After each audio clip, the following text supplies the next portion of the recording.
All right, it looks like we can go ahead and get started. Hello again. My name is Kira Sobers, and I'm the Media Digitization Manager for the Smithsonian Institution Archives, part of the Smithsonian Libraries and Archives, where we collect, preserve, and share the history of the Smithsonian Institution. On behalf of the archives, it is my pleasure to welcome you to today's program and the 11th installment in the Smithsonian 175th Film Fest, films from the Smithsonian Institution Archives. Before we get started, I want to gratefully acknowledge the Piscataway people on whose ancestral homelands I live, as well as the diverse and vibrant Native communities who make their home here. I encourage everyone to learn more about the historic and current Native communities in the area that you call home through your local museums and centers, as well as the Smithsonian's National Museum of the American Indian. And now for a few details about how this will all work. The chat box is where we'll be communicating with you throughout the program and where we'll post links as they come up in the discussion. If you are having technical problems, please send a private chat to either myself, Kira Sobers, or Emily Neckrish, my co-coordinator, and we will try to help you out. If you have any questions throughout the program, we encourage you to put them in the Q&A box and we will answer them towards the end. For today's presentation, we will be screening 2 films about preserving outdoor sculpture. After the screenings, SLA's senior conservator, Nora Lokshin, will host a panel with objects conservator Dorothy Chang and sculpture conservator Anewerbeek before taking questions from the audience. Nora Lokshin leaves the Archives Conservation Lab at Smithsonian Libraries and Archives. She received her master's and advanced certificate in preservation and conservation studies from the University of Texas at Austin School of Library and Information Sciences program. She describes archives and library preservation and conservation as multidisciplinary, requiring knowledge of all types of materials, including glass, hide materials, metals, paper, plastics, wood, and more, with sensitivity and respect for all users and the object's needs. Dorothy Chang is currently an objects conservator at the Smithsonian American Art Museum, where she was also the 2017 to 2018 Lunder Fellow, researching the bronze casting and patination methods of Paul Manship. Before that, she was a conservator on the transformation and revitalization team at the Smithsonian National Air and Space Museum, and also worked as a Seattle-based objects conservator in private practice. Her interest in sculpture began with a BFA in metalsmithing and jewelry design from the University of Washington, and she received her MA in conservation studies at Westdean College / the University of Sussex in England. Anewerbeek is an objects conservator specializing in the conservation of modern and contemporary sculpture. She holds a master's degree and professional doctorate in modern and contemporary art conservation from the University of Amsterdam. Anouk has worked at several museums and institutions in the Netherlands and is the current contract sculpture conservator at the Hirschhorn Museum and Sculpture Garden. And now we will play the films.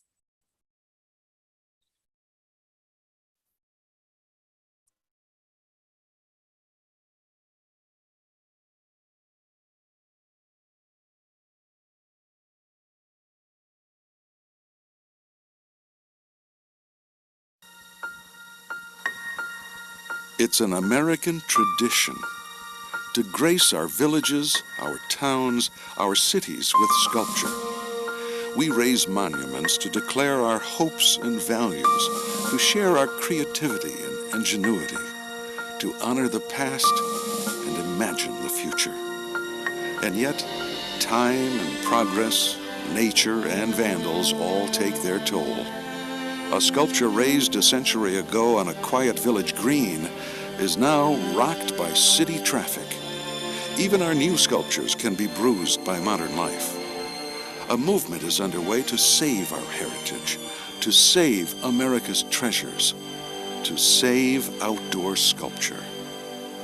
SOS is helping Americans rediscover the sculpture in their communities, helping hundreds of local organizations mobilize grassroots enthusiasm to save outdoor sculpture. As the new millennium approaches, a goal has been set to preserve 2,000 sculptures across America by the year 2000.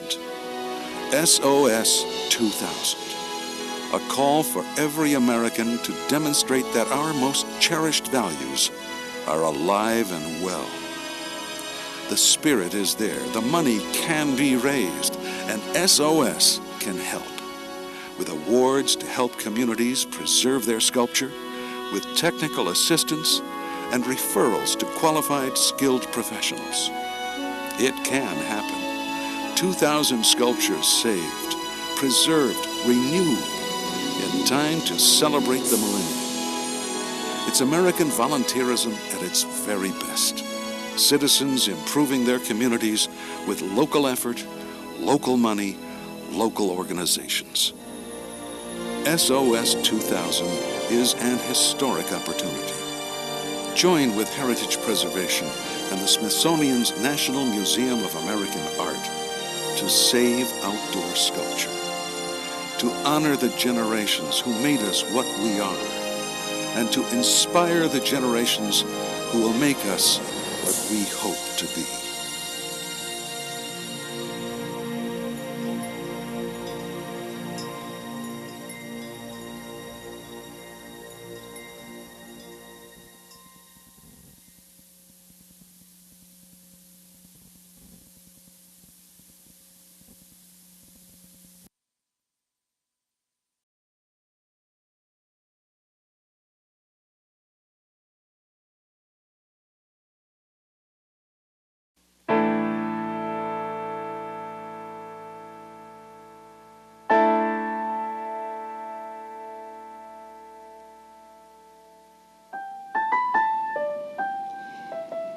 The Smithsonian's Hirschhorn Museum and Sculpture Garden in Washington, D.C. is a showcase for contemporary outdoor sculpture. Art historian Sidney Lawrence. Part of the conception of the Hirschhorn Museum and Sculpture Garden was to have this sculpture garden here across the Jefferson Drive from the museum proper, and also to have the plaza up above, which is 14 feet above us here, where mostly large, mostly abstract works go, and provide a very striking vista from afar and against the dramatic curves of the building. But how do you care for such treasures and protect them from their environment? We've set up a maintenance program here at the museum to treat our outdoor sculpture, and we initiate the program each spring. We have over 100 sculptures here, so we really have to get started quite early in the season.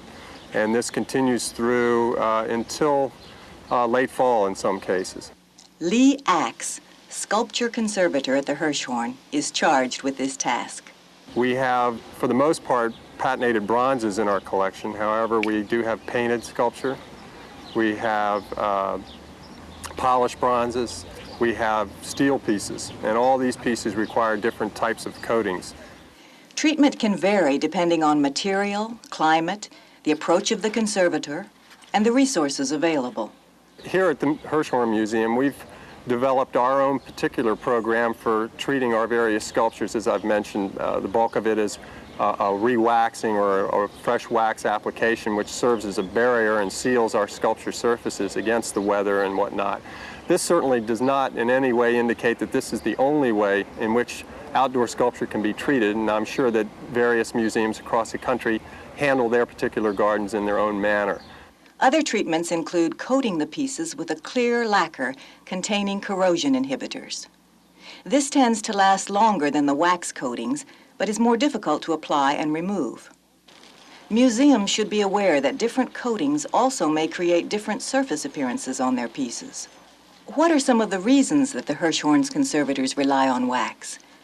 The founding director of the museum, Abram Lerner, explains. The Egyptians used it for their dead and burial. You know, they preserved the mummies with wax, and so long as the atmosphere isn't that deadly, you can accomplish a great deal with wax. At the Hirschhorn, the large size of the collection also makes the simpler wax procedure more feasible. The darker bronzes, for the most part, are warmed with a propane torch, and we apply the wax hot. The heat of a propane torch helps the wax penetrate. It also helps maintain the original coloration of dark bronzes. But because the heat might darken the patina of a light surface, the torch is rarely used on light bronzes.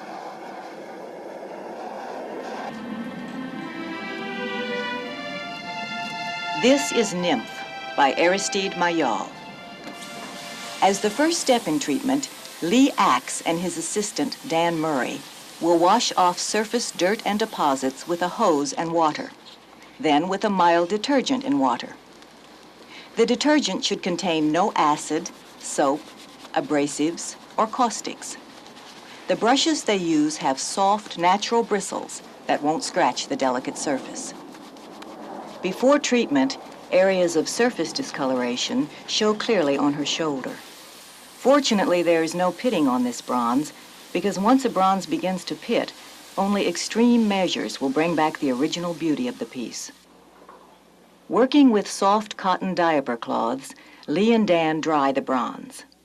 Then they use petroleum ether to remove the old wax coating, along with any dirt that may have become embedded in the wax surface.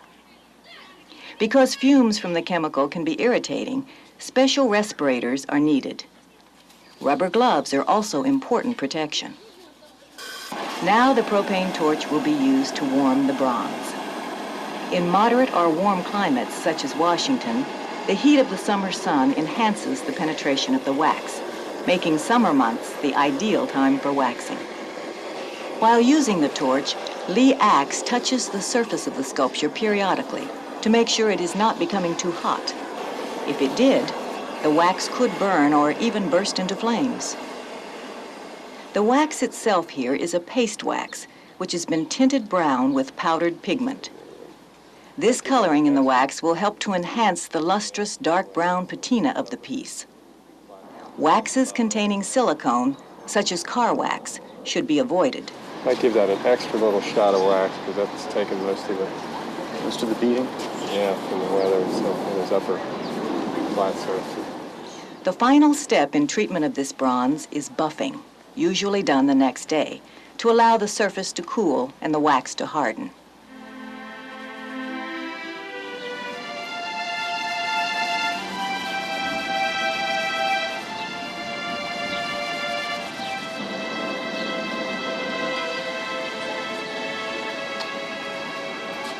Great.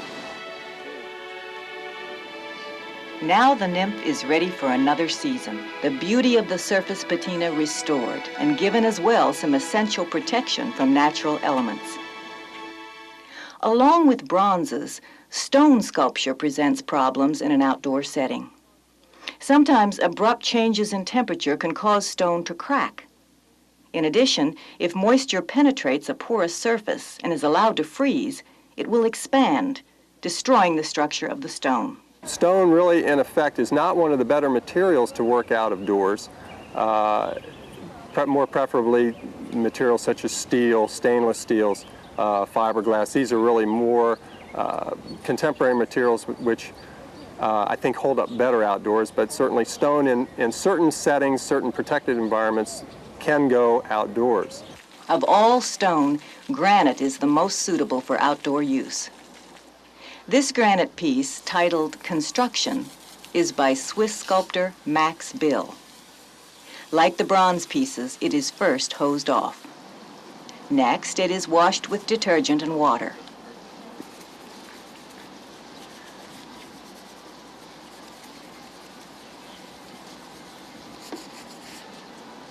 Then it is dried with soft cloths.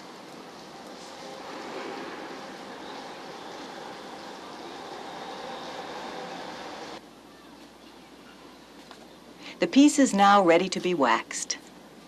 A microcrystalline wax is being applied here. For stone, of course, only cold wax is used. Like the bronzes, the stone sculpture must be buffed after it is waxed.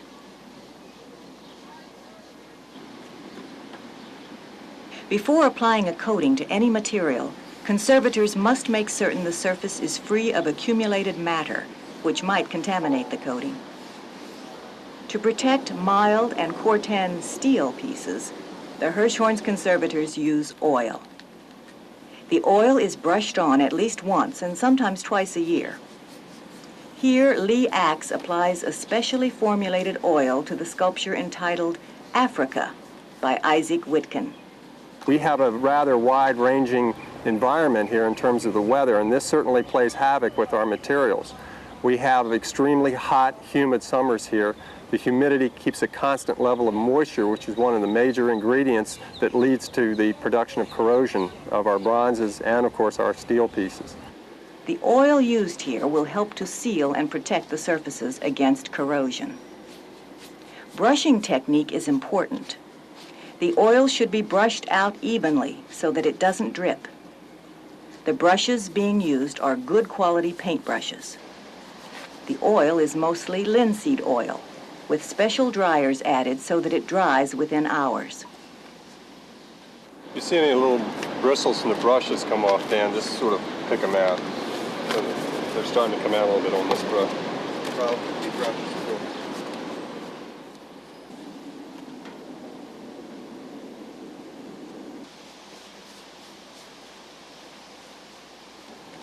Reach that edge on? Yeah, I don't know whether I can get quite down to the ground. The oiling finished, Africa gleams in the sun. No further steps will be taken until the next coat of oil is applied 6 months to a year from now. This is Throwback, a painted sculpture by Tony Smith. Like the other pieces, it will be hosed with water and washed with detergent and water. Oil is not used on painted pieces. Instead, a fresh coat of paint will be applied periodically, usually in the spring or fall when the weather is mild. Extremes of temperature can adversely affect the bonding of paint to the surface. In the case of painted pieces, sun is a constant foe, since it can cause fading and cracking. These don't require maintenance quite so often. On the average, every 4 to 5 years, we'll repaint a piece as needed. These are particularly important that we match colors to the specifications of the artist, because we want all our pieces to remain as close to their original condition as possible, and this is certainly one of the aims of doing conservation work. So in many cases, if artists are alive, we'll contact them personally, find out what paints were secured to make the piece, and we will in turn secure those paints for ourselves and paint pieces as needed. If we can't contact an artist, or if the artist is deceased, we will match colors. Oftentimes we're able to make a perfect match, and in many cases we will use a more modern paint which has greater longevity and adds more protection to the piece. From an art historian's point of view, however, some sculpture will be less affected by surface damage over the years. Abram Lerner. There's a kind of art, the sculpture of Rodin, for example, which in a way seems to be at ease with nature, sort of in partnership with nature, perhaps because of the romantic overtones, and we always think of nature as being romantic. When those pieces are affected by weather and climate and chemicals in the air that change the surface, somehow the piece, if it's not improved by it, is certainly not destroyed by it.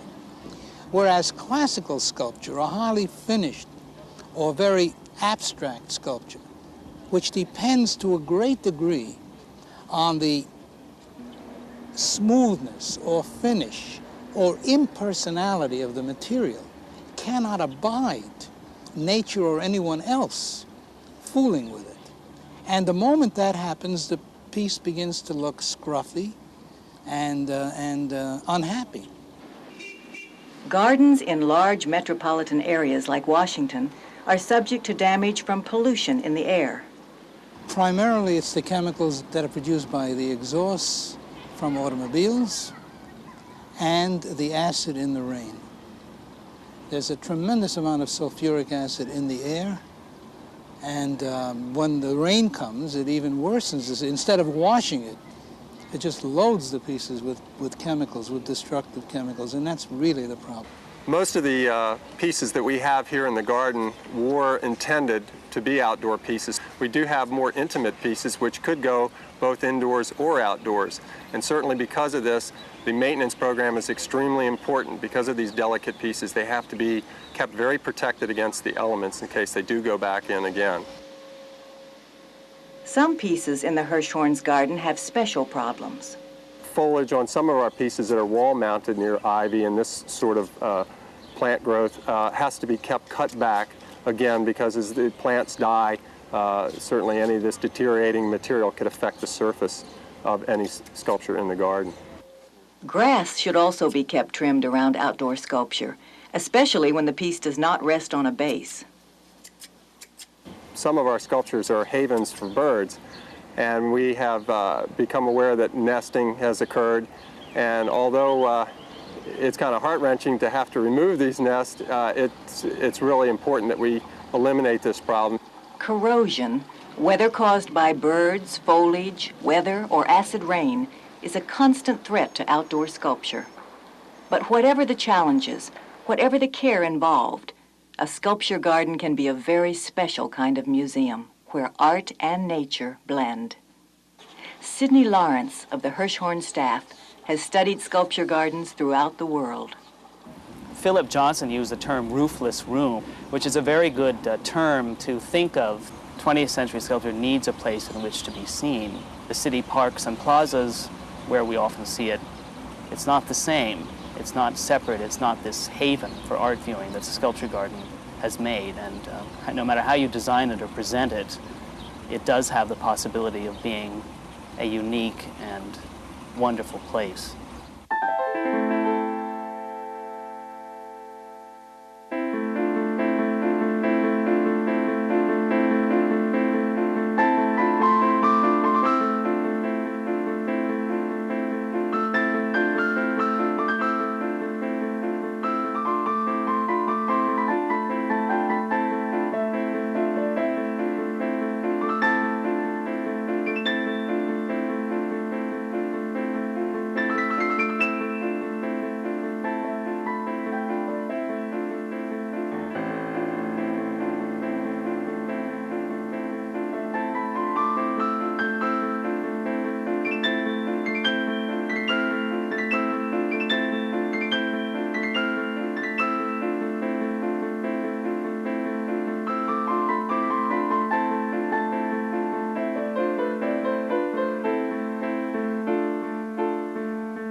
Hi, everybody. Let's get those mics off. Hi, Anouk. Hello. Hi. So that was really interesting. I saw someone in the chat already asked what dates for these videos done, and heritage preservation is 1998, which to some of us seems like recent memory, but realizing it's almost 25 years ago.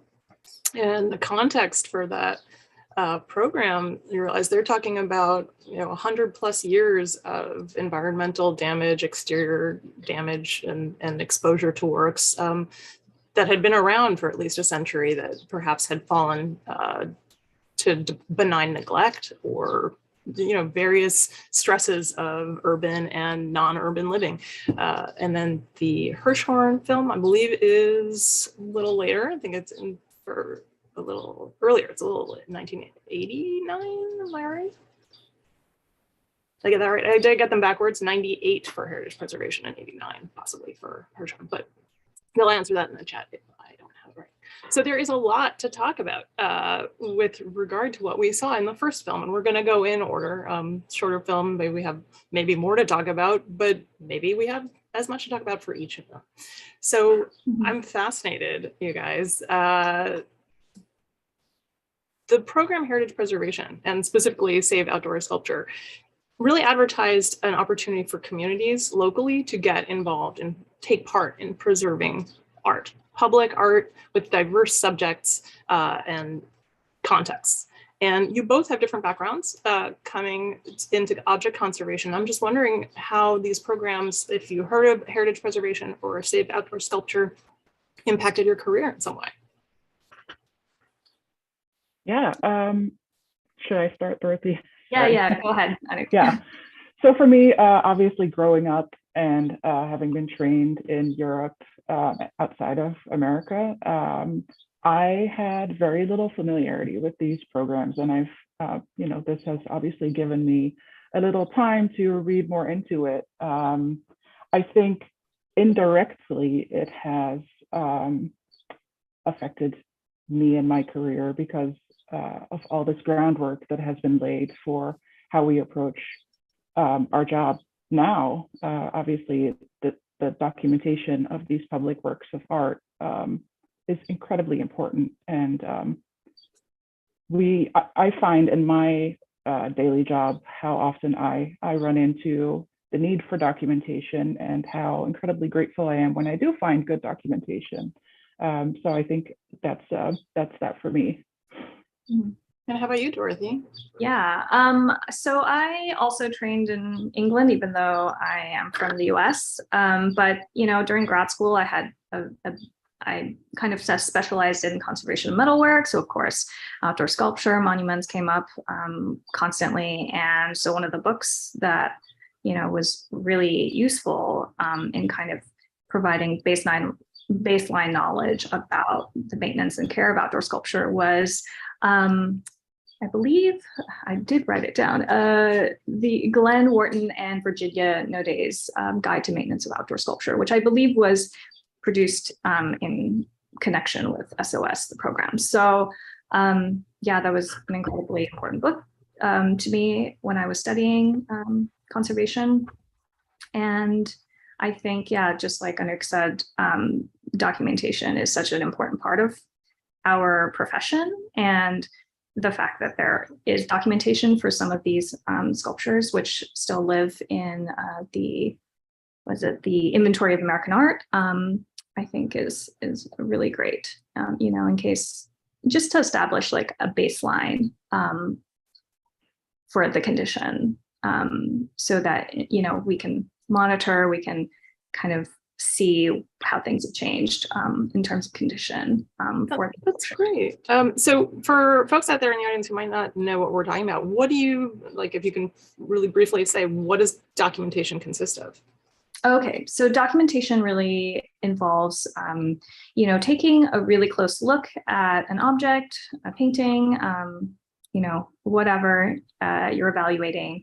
And also photography is a really huge part of it. Really taking, a photograph of the surroundings, of overalls, of details, of, any signs of damage. And,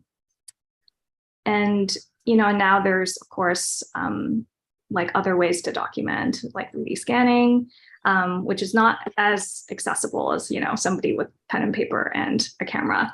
But just having really good photographs and a good report can be wonderful. Yeah, and you and I talked before, but there are new tools that conservators use, including 3D scanning, but there's also crowdsource, and that has been very, very useful. There are also commercial ventures out there doing mapping and scanning in public places with public-private partnerships, and that can help recreate in situations where something may have been poorly impacted by a disaster of some kind, whether man-created event or a natural disaster. Mm-hmm. So thanks for that. Yeah. I want to say that in that video, I recognize quite a few sculptures. There are some ones that are really well known. There are others that are maybe lesser known to folks, but something like the Augustus St. Gaudens memorial to Robert Gould Shaw in the 54th Regiment in Boston. And there's quite a few more that are no strangers to controversy. And they have been looked at again with new eyes in recent past. And so I'm just wondering if these archives impact, or watching, the attitudes and descriptions, if that impacts how the discussions go forward. Yeah, sorry. Go ahead, Anouk. Yeah, sorry. I would say absolutely. Obviously, this is a very a topic that is currently very active, dealing with more controversial public sculptures, and we're recently obviously seeing these sculptures frequently being removed from their surroundings, and I think that shows us in this case how important documentation of these sculptures is. While we can fully support their removal, I think we should keep focusing on documenting not only the sculptures, but why these removals are taking place, where they're going, what may have happened to the sculptures in the process or before the process of removing them. I think this documentation is critical. So it'd be really interesting to see, you know, not just removal, but recontextualization. So perhaps adding to their story in the inventories of American sculpture would be useful. Dorothy, do you have anything to add before we move on to the Hirschhorn? Yeah, sure. I mean, I think, you know, these sculptures and monuments are really important, not just for, you know, their aesthetics, right? It's because they are speaking about something relating to our past, our values, you know, like they said, hopes and values in the video. And so, yeah, I think, you know, I think the initial hope of the SOS project was, you know, just making people aware that there were public sculptures and monuments in their neighborhoods, their communities. And so I think we've, you know, kind of moved on from just awareness to like engagement with what these sculptures and monuments mean. I think that's an incredibly valuable conversation, you know, to have the different stakeholders in these communities talking about, you know, whether or not these sculptures, you know, are good and accurate and worthwhile representations of the community's values. And I think that's, you know, a really great conversation to have. And, you know, and as conservators, you know, with our, you know, lots and lots of documentation, I think we're well placed, you know, to kind of provide and educate on the history of these sculptures and like context, and just kind of provide, you know, good information so that these conversations can be, you know, held with, you know, good quality information. And so that thoughtful conversations can be had. That sums it up so beautifully. And I do not want to be remiss in acknowledging the work that my colleagues here in the archives have done. Kira Sobers digitized that video, which is on a technology that is not necessarily playable anymore. A lot of people might have copies of that video in their museum or community libraries, but they're on VHSs and the players just aren't around anymore. So to be able to provide this for people to go back and examine, Smithsonian Libraries and Archives, we preserve and make accessible this content. So some programs from Heritage Preservation continue through the Foundation for the American Institute for Conservation, but we have a lot of records, including conservation treatment records for communities around. And all you need to do is ask our awesome ref team to figure out. That's, I think someone can put in the chat, OSIA ref at si.edu if you want to find out more about those collections. And then besides Kira, we have our digital website expert, Linda Schmitz-Furig, actually preserved the Heritage Preservation website. So people can go back and look at these attitudes and look what we were providing through, at that time, the National Museum of American Art, now Smithsonian American Art and Heritage Preservation, all these things that people were using to contextualize their work. So great for curators, conservators, all over. So let's move on to the Hirschhorn. What are your general impressions? We'll start with Anouk. Yeah, sure. First of all, so great to see that video and to see so many of the works that I still work on a yearly basis. First impressions are the great amount of similarities in approach, but also definitely developments and changes that have taken place in the general care of outdoor collections.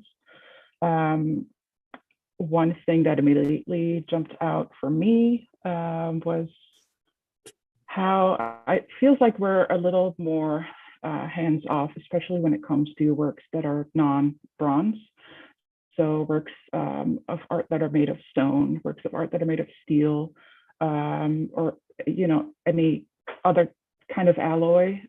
We tend to be a little more hands-off and focus more on documentation of condition, washing and keeping up, but we don't tend to apply wax coatings or oil coatings to those materials anymore. Why is that? That is because, for example, the stone, when compared to metal, has a very open and porous texture, and anything that you apply is going to get absorbed into that texture and is going to be very hard, if not impossible, to remove. And all materials that we apply to whatever sculpture, if we don't remove them, they will age and they will change the appearance of the artwork. So for metals, those are much easier to work with when it comes to removing old coatings than works of stone made of stone or things like Corten steel. That's why we tend to be way more hands off with those materials. Cool. And Dorothy, do you see similarities from other experiences that you've had in conservation on metals? Yeah. So, I mean, it is interesting to see how the considerations of, how to care for, the things that you have to pay attention to when you are caring for outdoor sculpture, has remained pretty consistent, I would say, but, it's just the methods and the materials that seem to have changed. I definitely zeroed in on the Corten sculpture. Just because I love Corten, but definitely the oiling, especially with kind of a drying oil like linseed oil is not the go-to method these days, because of the Corten is used often because of the aesthetic qualities of that patina. And so oiling it really has an impact on, just the look of it, and may, interfere with and disrupt the intent of, the artist.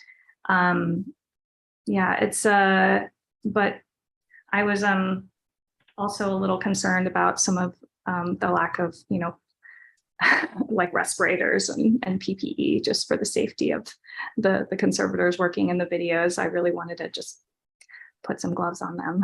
Yeah, there was a mix of approaches, but we did see it. Perhaps we're a little more casual about certain ones than we are today, based on more knowledge we have and more time we have.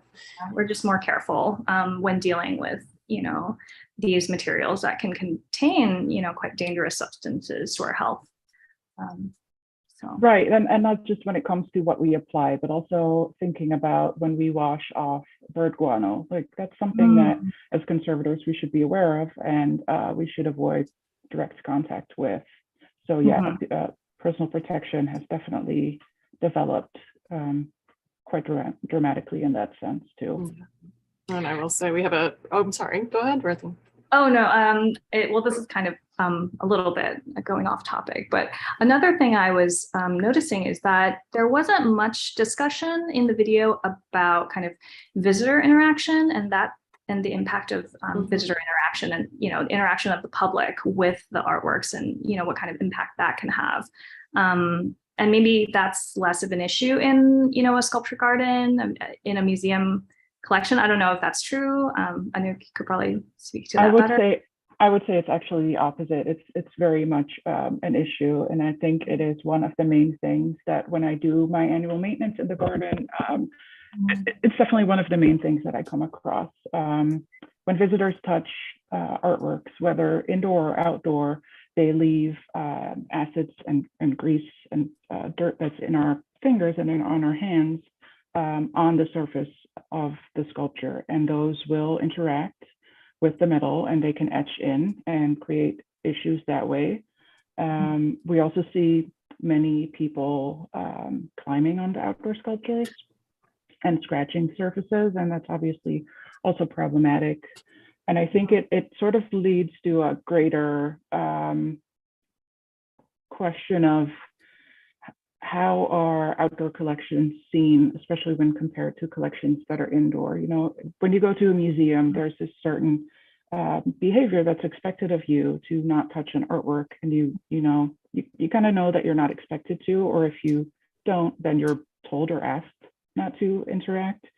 And with outdoor or public art, it's usually not that obvious, and we're finding many of the consequences of that in our jobs. Yeah. So unless specifically invited, folks, please don't interact with the public art. Oh, go ahead. Go ahead, Nora.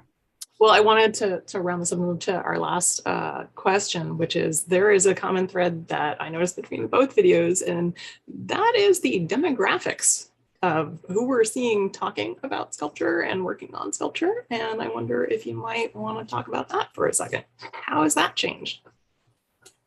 Well, Go ahead, Dorothy.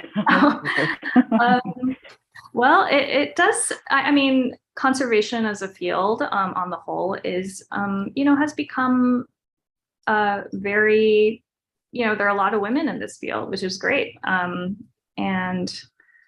yeah, I guess that's the main difference I noticed right off the bat. Right, a lot more women in this field working on these sculptures.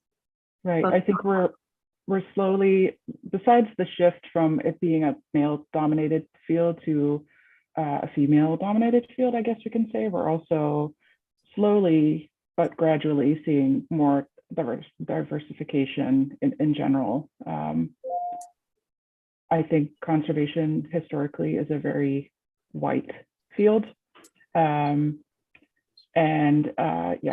Thankfully we're seeing a change there, but we're obviously far from being actually representative of our society. Mm-hmm. Yeah, community engagement like this is one way that has sort of spread the knowledge of it as a career, as a place where people have broken barriers and people who can lend a hand where they didn't necessarily know the route to join a trade like this, a trade or profession. There are a lot of building trades that lead to work in museum careers as well, and there's some really cool stuff out there. We have a ridiculous amount, I put maybe a ridiculous amount of resource links in there for our moderators to pop in there, but you can always follow up with us to learn more about all aspects of conservation and preservation of not only outdoor sculpture, but cultural heritage and sites and languages and media and time-based media and traditional arts. So in your communities and around the world. So with that, I think we can probably open up to the floor for questions. Thank you all so much. That was really interesting. And there are a ton of questions for you all from the audience. A lot of good comments about the video and similar impressions to what you all were saying about, like, is this how we still do things today? This is a little, maybe not quite what we should be doing.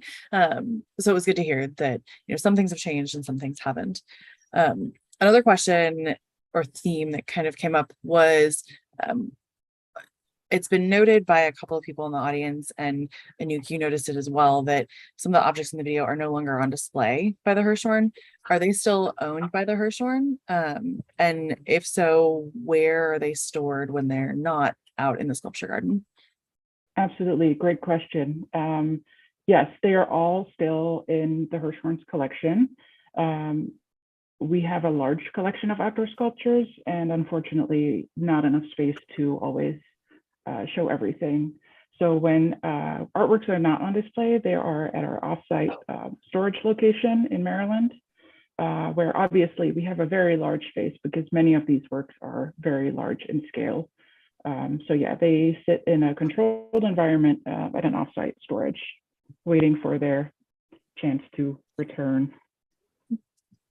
And then there was a question, do you use powder coat, and when do you move sculpture offsite for treatment, indoors or for offsite storage in general? Is there anything special you do to the sculptures before you move them inside? Yeah, I think a subject that we hadn't really touched upon too much was painted outdoor sculpture. Painted outdoor sculpture is sort of a field of its own when it comes to maintenance and treatment. We find that painted outdoor sculptures get stripped and repainted currently, I would say every 10 to 15 years, which when comparing that to the video, that the Hirschhorn video where they mentioned every 4 to 5 years, tells us something about the developments in the paint industry. When we do find that it is time to repaint a sculpture, we do move it off-site, and we work with industrial strippers and painters, painting companies, I should say. We closely work with them, and we are very involved in every step of that process. Yeah, and that treatment happens indoor because we don't want any debris or any dust to settle in the fresh paint layer. And you both talked quite a bit about the importance of documentation. Obviously in the video, Lee Axe had mentioned with the painting in particular, like trying to contact the artist, find out what kind of paint and everything was used. Is that something that is now more a part of the acquisition process, like getting sort of knowing that that conservation step is going to need to happen at some point? Are those conversations happening more at sort of the front end as opposed to like, oh, we need to paint this, now we need to figure out what color they are? Yeah, I was actually curious, Anouk, if as part of acquisition, there would be any, kind of use of the spectrophotometer to kind of quantify and document the fresh paint, so that it could be reproduced later on.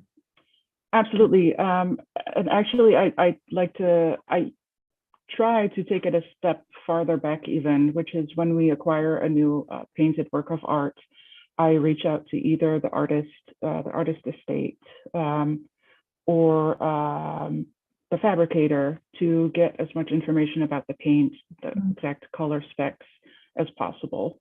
And if that is not available, then yes, we will do what we can to get the information that we need at this point, when the paint is still fresh and new and the color that it's supposed to be in.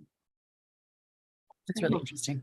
Yeah, that's great. And I could put another plug in there there is the artist interview, again, as you mentioned, that can be part of the process, but it's another shout out to artists' archives. Artists, keep your notebooks. And they may be part of an acquisition sometime. Records, receipts from places can really help establish when a paint color was available, when it wasn't, what did the artist do when something went out of production. Have there been any outdoor sculpture preservation projects that stick out to you as particularly challenging or interesting? That's a good question. One thing that sticks out to me, and that is something that I have been trying to battle for years, is we have one work that wasps love, and the way that the sculpture is created is that it has a completely hollow core, and that core is inaccessible to us, but not to wasps. And they love to build nests, and they provide somewhat of a challenge to us when we try to do our annual maintenance, because they do not like our presence. And that is, one of the things that we deal with often when it comes to outdoor sculpture maintenance. It's not just wasps, but bird nests and other kind of animals and what we might consider pests. Yeah, I've encountered people walking their dogs, and of course the bases of sculptures are always so attractive to dogs for some reason. And once one dog pees on it, other dog will want to pee on it too. So I love that you guys keep giving me these amazing plugs for stuff, because one thing that AIC doesn't have on their functioning continuing website and programs is something that can be gotten to through our accession and the website of Heritage Preservation Safe Outdoor Sculpture Program. There is a pamphlet in there, about 19 pages. And Dorothy, you mentioned Glenn Wharton's work. There's a pamphlet in there called Today for Tomorrow, Designing Outdoor Sculpture. I might have gotten the title reversed, but there you go. But it's a really great guide that is continuingly useful to sculptors, people on public art commissions, thinking, oh, what are potential risks, challenges of designing for this? And part of that is human interaction or animal interaction. Not saying redesign your work, but look out for things that might prove to be attractive nesting sites, or placement and daylight and all kinds of stuff. How high is that pedestal? What can you connect to? What resources are there that would enable someone to be able to do cleaning and not bring in like a water truck? So that's out there, and it's still useful. So many of the issues that arise with outdoor sculpture can really be mitigated at the design and fabrication stage. It really, if artists, if you want your work to last, just really think about what materials you're using, how it's put together, and working with a conservator at the initial design stage is really really highly recommended. Right. And besides that, what we're working with right now is the revitalization of the Hirschhorn sculpture garden. We are sort of being brought back in a way to that design stage, and that's really interesting because one of the things we are thinking about and trying to find solutions for are things like irrigation of the garden and the grass and the plants. And irrigation is one of the things that can cause a challenge for us conservators because in the past we have used city water, which is known in DC to be very hard water. So irrigation can actually leave mineral deposits on our sculptures. So right now we are working on ways to work with collected rainwater that gets filtered and cleaned and sort of avoid those issues in the future, and not just altering the water itself, but also altering the spray heads, for example, in the irrigation system to sort of point away from the sculptures or keep them sprayed to where they spray at a very low angle. But those are all things that we're working on and thinking about right now. That's fantastic. That also points to environmental responsibility, sustainability. I believe we were talking once, and you're wondering about rinse agents. When you are applying a treatment and you're collecting the runoff, these are all important facets for historic gardens as well as places that can build now and start like a LEED Gold program. So terrific answers. That's also a perfect segue into another question we got from the audience, which was, should sculpture in a wooded or garden area have the trees cut back to allow more sun and more drying time? They said they have some mold and moss issues, and one of their thoughts was to deal with that by cutting back the trees so there's more natural light. That's a great question, and one that we obviously in our garden deal with as well, not just because of allowing sun and allowing for more drying time, but also because the less tree coverage, the less bird guano we find, the less resin that drops from trees. There are many challenges that we face when we have works of art living in a wooded area. At the Hirschhorn, we're fairly limited to what we can do. Obviously, we are a sculpture garden. We like to have a pretty looking garden, and we can't cut our trees back to the amount where I, as a conservator, would be very happy with that.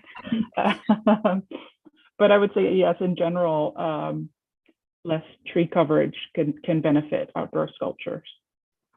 Indeed, I actually ran into one of our colleagues from Smithsonian Gardens, and I was walking an intern around. Hi, Ben. And we just chatted about the tree protection plan and how many of the trees at Smithsonian are collection items, they're living collection. So evaluating, assessment, and making sure they're in good health is also not just in terms of supporting animal life, but prevention from accidents for a tree limb potentially falling off and either hitting a person, which is really, really undesirable, and hitting an artifact, which is undesirable, but not acceptable. But we're here to prevent and protect from that. But really, human safety is a huge component of having a managed garden. Dorothy, I think you were going to say something. Oh, yeah. I think, also just, regular maintenance. If you go out there yourself and, have a little time with your outdoor sculpture and, wash and rinse regularly will really help with that biogrowth. And yeah, but that's a great idea, cutting back the foliage. That would prevent, it having a nice time to dry off. So Dorothy, you mentioned washing and rinsing them regularly. In the video, they said they do the assessment every spring. Is that still about what your cycle is, or are sculptures cleaned more frequently, less frequently? How is that? Once a year is probably a good kind of time frame to evaluate your sculptures. Depending on the condition, you can, of course, take a cursory look, earlier than that.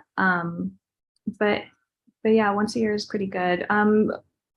I think a lot of bronzes are worked on in the summertime. I think that they also mentioned this in the video, where if there is waxing that needs to be done, it does help to have, kind of the heat, the natural, heat of the environment aid in just, smoothing that wax out without having to apply too much extra heat with your torch.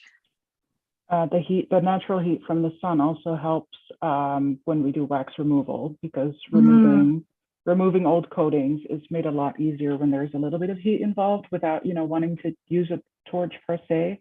So that's why generally we focus on doing this type of work in the summer.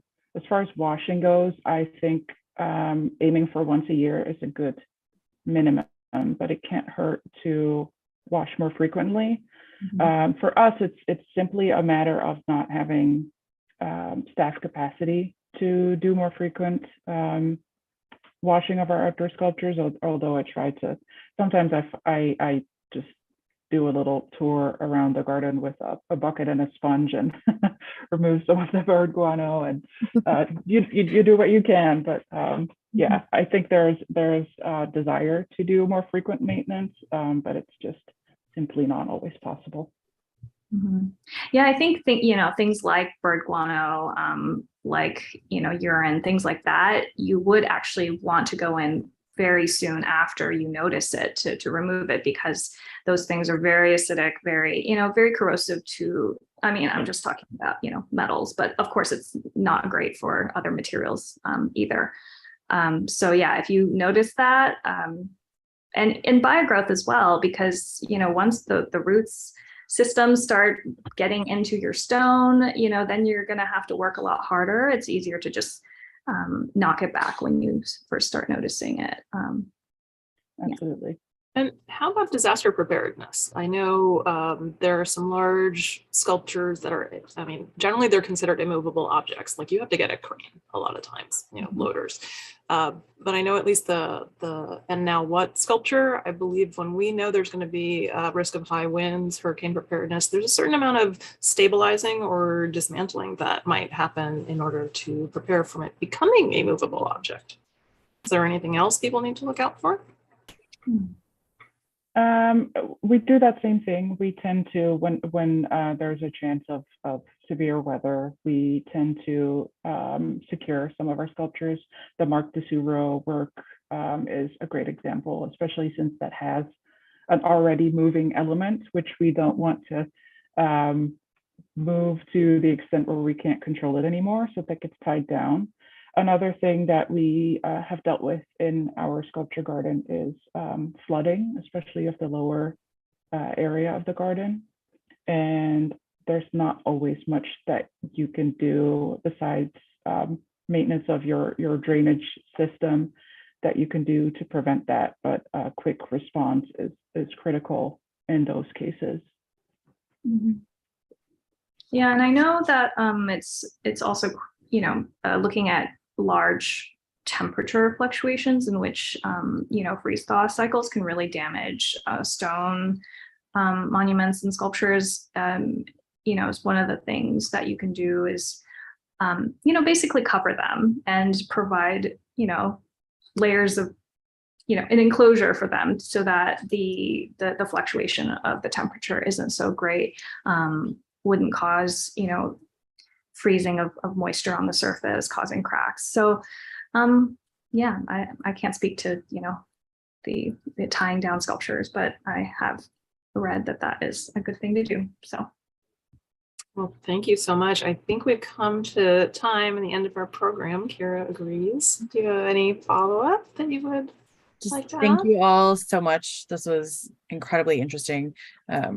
Obviously, I've seen these videos before, but adding in the modern day context is always really interesting and helpful for me.